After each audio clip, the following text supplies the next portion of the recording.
Ito, balikan na natin. Pasok ka pa lang. Ayun, oh.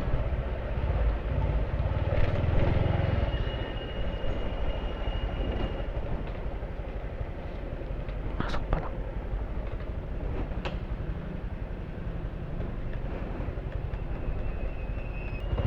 Tara, balikan natin.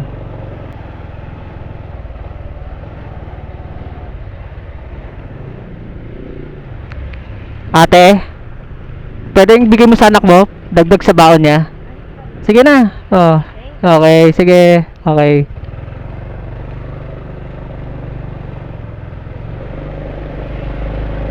Kumita naman tayo ngayong araw eh, kaya i-share natin. Kahit maliit na halaga lang. Sana makatulong.